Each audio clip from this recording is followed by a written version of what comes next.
Muy buenos días, tardes o noches, compañeros y maestro. Somos el equipo Microsip, conformado por Mateos Cruz, José Ángel, Sánchez González, Juan Antonio, Vargas Campos, Valeria y su servidora Juárez Muñoz de Irexcel. A nuestro equipo le tocó exponer el tema 1.5 y 1.6, modelo de adquisición del conocimiento según la filosofía y el modelo cognoscitivo.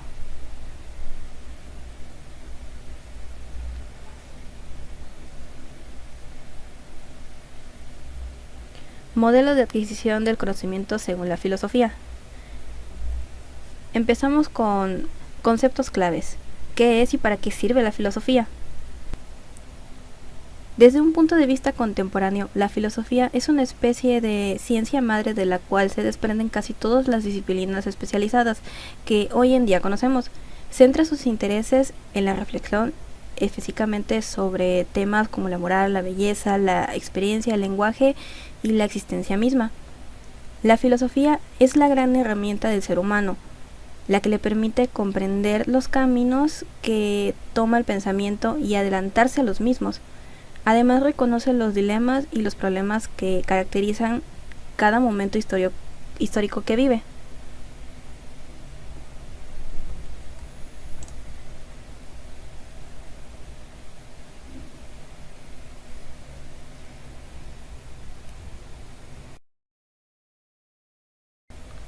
¿Qué es el conocimiento?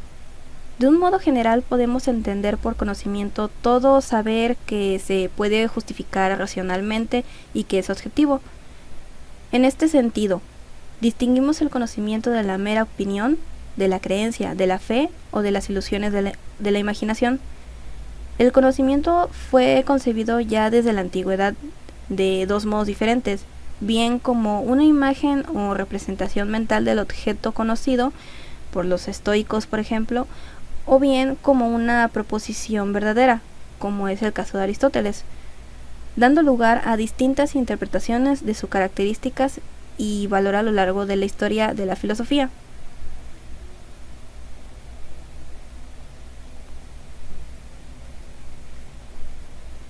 ¿Para qué sirve la adquisición del conocimiento? Cada vez que recibimos piezas de información estructuradas en conjuntos teóricos, organizados de algún modo, estamos adquiriendo conocimientos. El conocimiento es poder. Siempre que seamos capaces de organizarla y estructurarla correctamente de modo que nos sea útil a la hora de relacionarnos con nosotros mismos o con nuestro entorno. Según el psicólogo Robert Gagne, las funciones principales de la adquisición del conocimiento son las siguientes. Nos sirve como requisito previo para la adquisición de otros conocimientos. El aprendizaje de un determinado tema requiere que tengamos unos conocimientos previos que sirvan para asentar y afianzar los nuevos aprendizajes. Son útiles para desenvolvernos en nuestra vida diaria de una forma práctica. Normalmente las personas instruidas con un mayor nivel de conocimiento suelen tener una mayor facilidad para resolver conflictos. Nos sirven como vehículo para extender nuestros pensamientos. Los individuos que poseen más conocimientos suelen ser asimismo más capaces de razonar y de interpretar la realidad de un modo más flexible. Los tres niveles del conocimiento.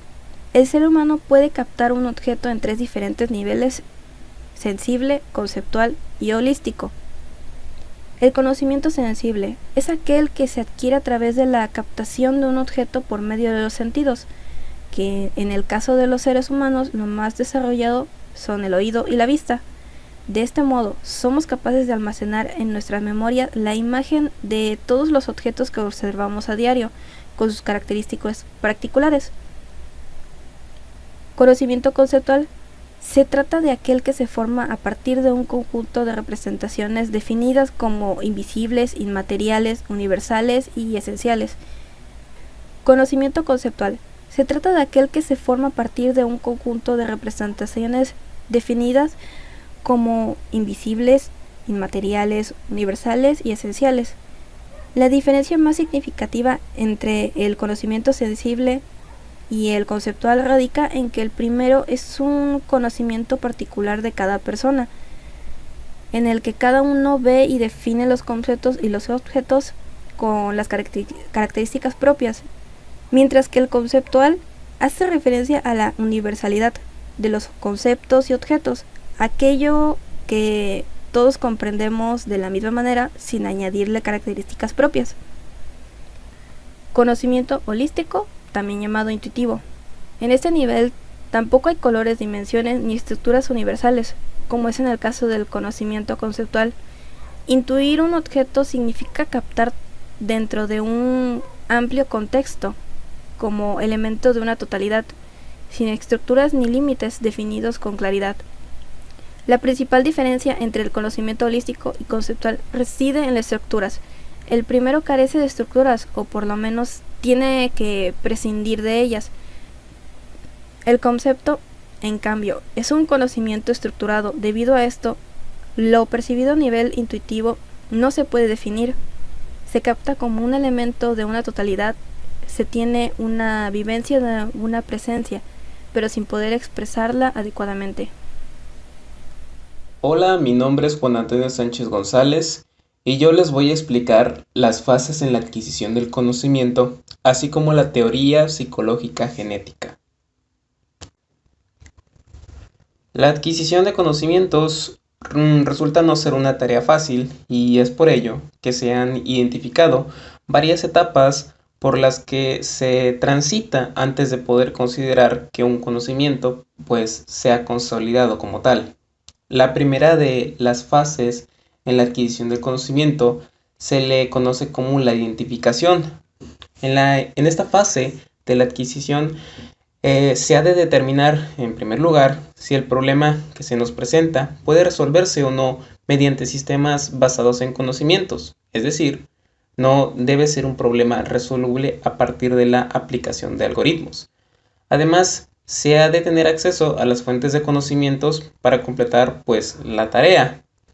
Y el problema ha de tener un tamaño adecuado que no sea imposible de abordar por su complejidad.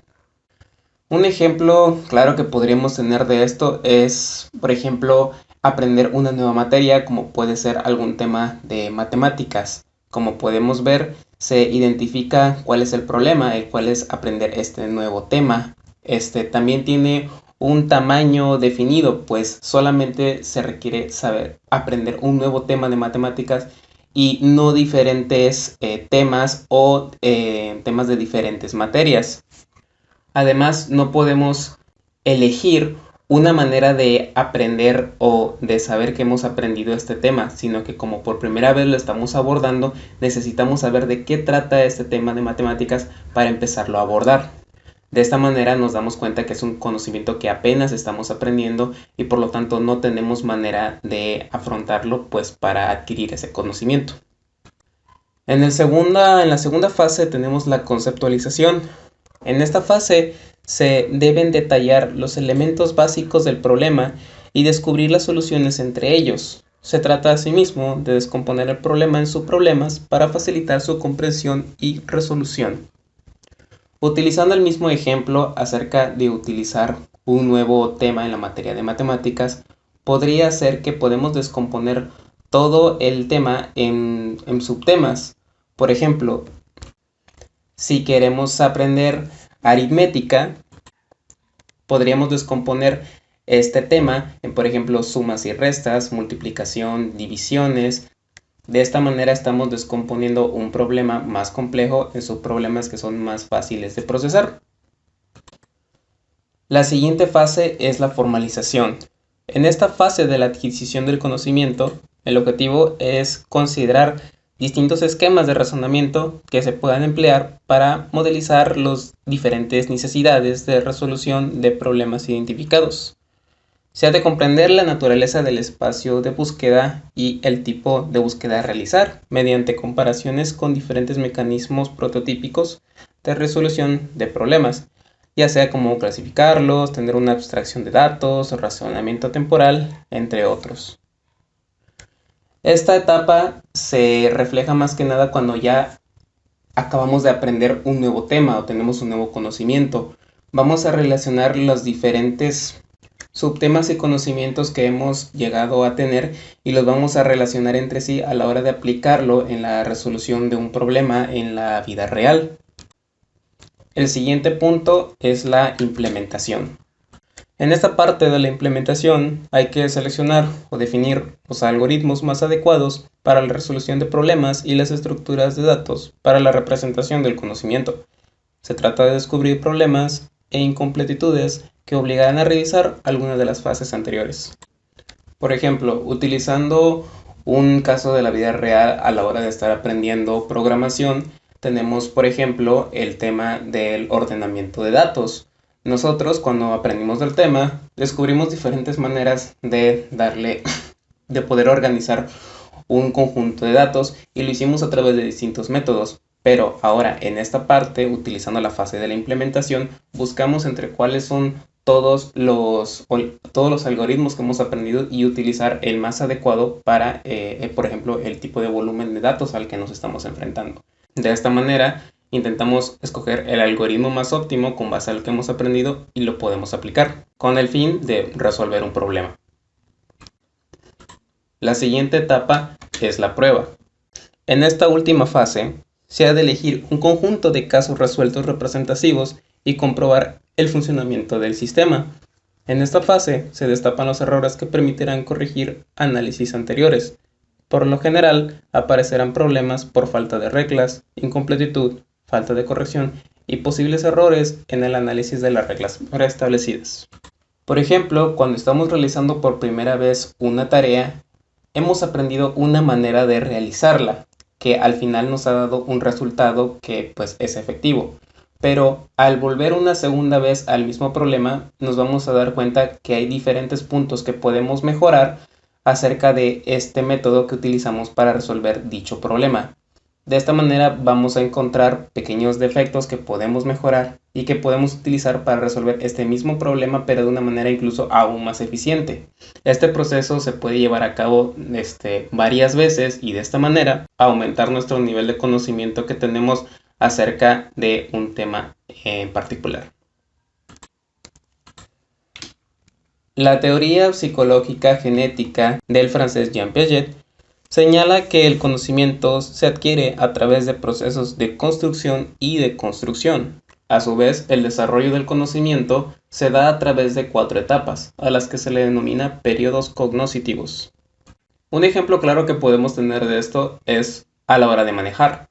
Cuando aprendemos a conducir nuestro primer vehículo, aprendemos los fundamentos básicos de cómo funciona un automóvil. Sin embargo, no es hasta que probamos conducir sobre distintos automóviles que aprendemos realmente cómo manejar un vehículo. De esta manera estamos construyendo y deconstruyendo el conocimiento que tenemos acerca de un área en particular.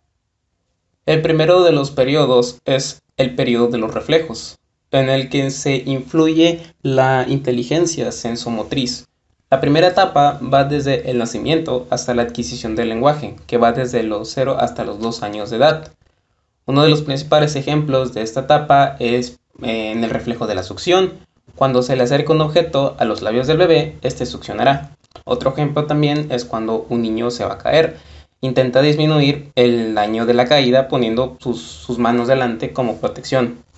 El segundo periodo es el de los hábitos, marcado por el simbolismo de las acciones y no por una reflexión en torno a esta.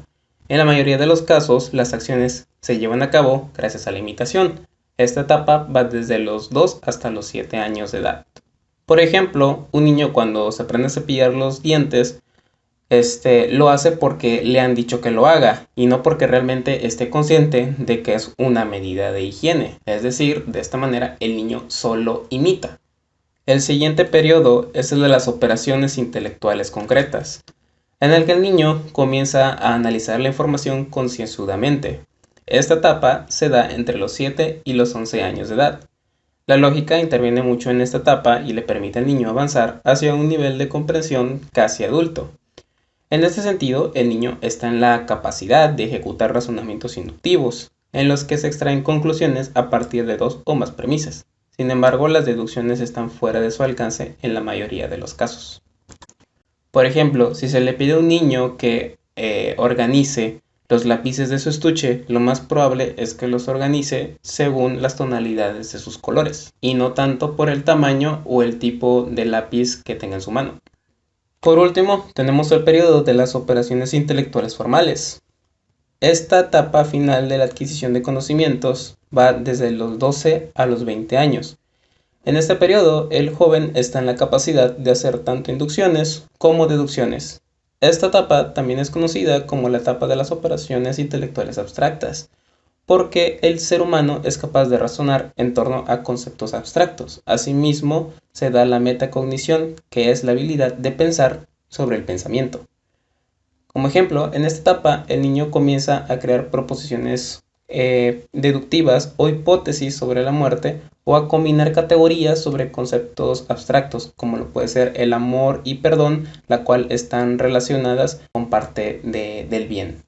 Con esto visto, pues, conocemos ahora las fases en la adquisición del conocimiento y cómo ha funcionado la teoría psicológica genética.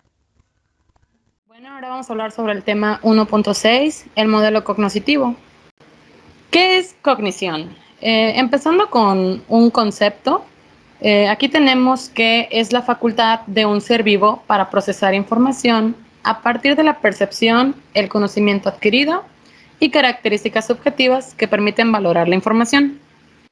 A partir de este concepto entendemos entonces que la cognición consiste en procesos tales como el aprendizaje, el razonamiento, la atención, memoria, la resolución de problemas, la toma de decisiones, así como otras cosas. Ahora, ¿qué es el modelo cognitivo? Aquí tenemos que dice que es el que estudia cómo el ser humano conoce, piensa y recuerda, crea e interpreta la información. Este modelo tiene sus raíces históricas desde hace muchos años, alrededor de los años 30, que es cuando se inician los estudios sobre lo que es la percepción, qué es el pensamiento, entre otros procesos cognitivos. Aquí dice, se basa en el pensamiento, explora la capacidad de las mentes humanas para modificar y controlar la forma en la que los estímulos afectan nuestra conducta. Sustenta el aprendizaje como un proceso donde se modifican significados de manera interna. Entonces, se puede afirmar que los estudios dentro de este modelo se centran en lo que es la inteligencia, la percepción, el pensamiento, como ya se mencionó antes, la memoria, el procesamiento de información, así como también las estrategias de resolución de problemas. Todos estos puntos están relacionados con el proceso de aprendizaje y de la enseñanza. Ahora tenemos a los principales representantes. Aquí tenemos a Jerome Seymour y David Ausubel, ambos psicólogos que aportan las bases de este modelo. David Ausubel, nacido en Nueva York en 1918, es el creador de la teoría del aprendizaje significativo. Nos dice en su teoría que el individuo aprende mediante la incorporación de nueva información a la estructura cognitiva. Esto crearía una asimilación entre el conocimiento que el individuo ya posee con la nueva información, facilitando de esta manera su aprendizaje. El conocimiento no se encuentra así por así en la estructura mental. Para esto, ha llevado un proceso, ya que en la mente del hombre hay una red orgánica de ideas, conceptos, relaciones, las cuales se encuentran vinculadas entre sí. Y cuando llega una nueva información, esta puede ser asimilada en la medida que se ajuste bien a la estructura conceptual preexistente, la cual resultará modificada como resultado del proceso de asimilación. Las características de este aprendizaje significativo, tenemos que existe una interacción entre la nueva información con aquellos que se encuentran en la estructura cognitiva, que el aprendizaje nuevo adquiere significado cuando interactúa con la noción de la estructura cognitiva y que la nueva información contribuye a la estabilidad de la estructura preexistente. Por su parte, Jerome Bruner, psicólogo nacido en 1915, desarrolló en la década de los 60 una teoría del aprendizaje, conocida como aprendizaje por descubrimiento o aprendizaje heurístico. La característica principal de esta teoría es que promueve que el alumno adquiera los conocimientos por sí mismo. Bronner considera que los estudiantes deben aprender a través de un descubrimiento guiado que tiene lugar durante una exploración motivada por la curiosidad. Por lo tanto, la labor del profesor no es explicar contenido que tenga un principio y un final muy claro, sino que debe proporcionar el material adecuado para estimular a los estudiantes mediante estrategias de observación, comparación, análisis y diferencias, entre otras cosas. Algunas características del modelo cognoscitivo son las siguientes. La propuesta cognoscitiva enfatiza la importancia de la experiencia en el desarrollo de los procesos cognoscitivos. Se destaca el carácter activo del sujeto, es decir, una persona que cómo va a estar actuando esta persona, si es pasiva, si es agresiva, si es alegre, si es triste, en su proceso de conocimiento y de desarrollo cognoscitivo. El individuo interactúa con el medio ambiente, es decir, esta persona no va a estar en un solo lugar o encerrado, sino que va a poder ir a interactuar o dialogar o pensar o ver o escuchar cualquier cosa que haya en su alrededor. La información es adquirida a través de la percepción de los diferentes órganos de los sentidos, como lo que son los ojos al ver, el tacto, el escuchar, el hablar. Por medio de estos sentidos, una persona puede adquirir conocimientos. Y por último, otra característica es de que se tienen en cuenta conceptos o conocimientos previos. Es decir, se toma información o investigaciones antiguas o que se hicieron hace años para poder tomar en cuenta o poder estar más capacitados para realizar algunas observaciones, inclusive a día de hoy. Ahora daremos un pequeño resumen sobre qué es el modelo cognoscitivo. Bueno, el modelo cognoscitivo se caracteriza por estudiar cómo el ser humano conoce, piensa, recuerda, se centra o pone atención a diferentes objetivos, a diferentes cosas de su medio ambiente. Este ser humano adquiere información ya que es un sujeto pensante. Resalta su preocupación por el desarrollo de habilidades mentales y su presentación en el aprendizaje.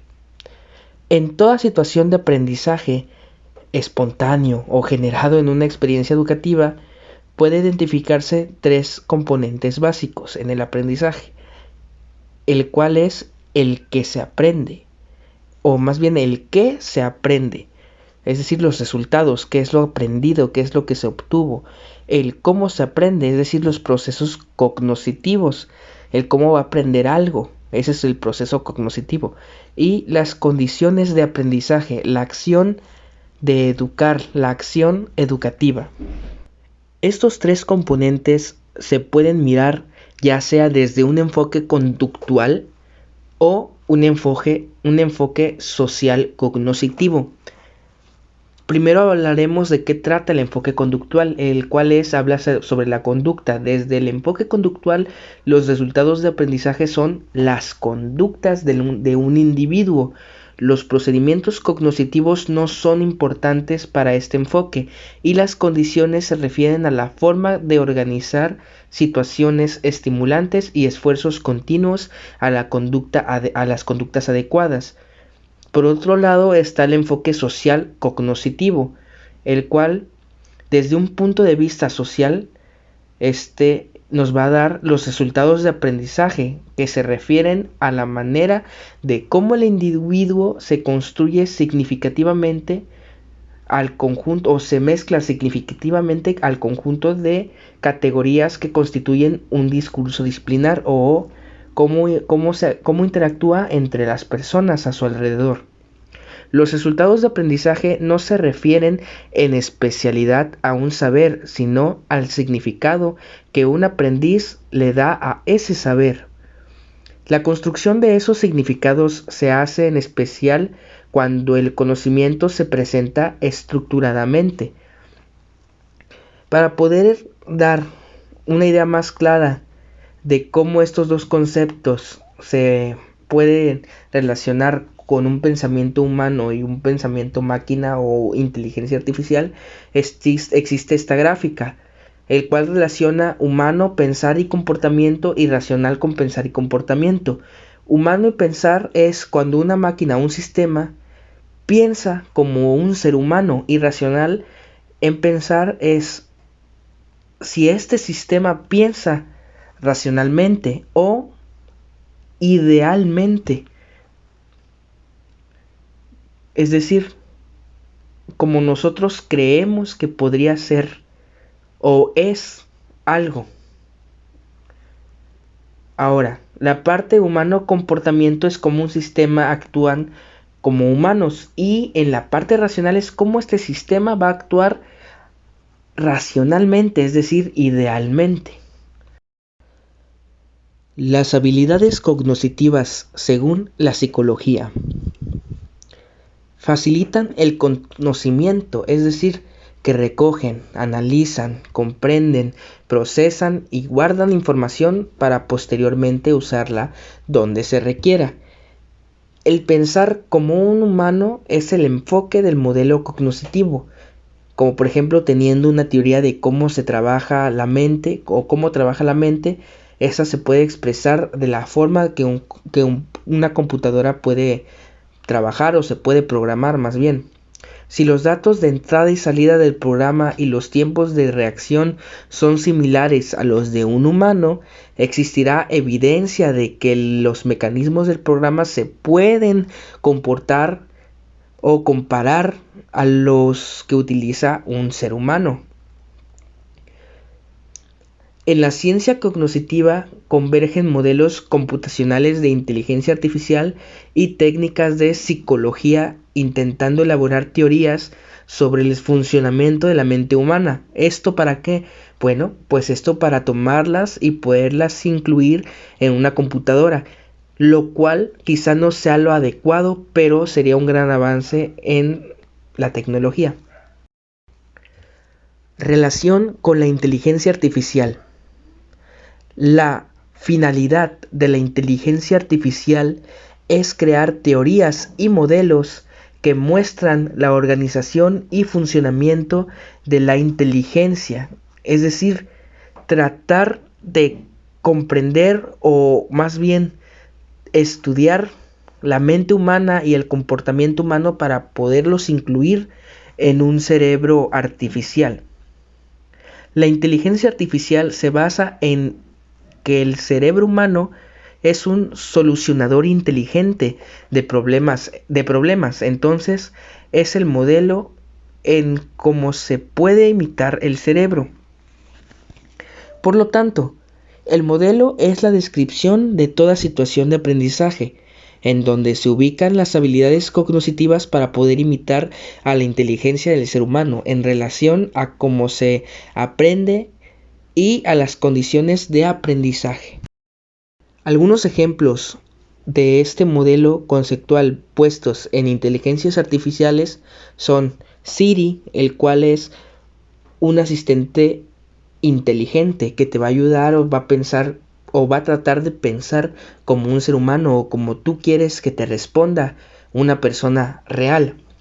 Vehículos de Google, los cuales utilizan tecnología para poder observar o poder analizar si existe algún peligro, si tiene que frenar, si tiene que acelerar, rebasar o cuidar de las personas a su alrededor o los objetos o todo eso por medio de cámaras y sensores, pero pues ya sería algo más racional de una máquina. Y por último, otro ejemplo y un poquito más antiguo es Watson, el cual es una supercomputadora inventada por o creada por IBM, la cual realizó una hazaña, la cual fue vencer a un ser humano en un juego, el cual fue ajedrez.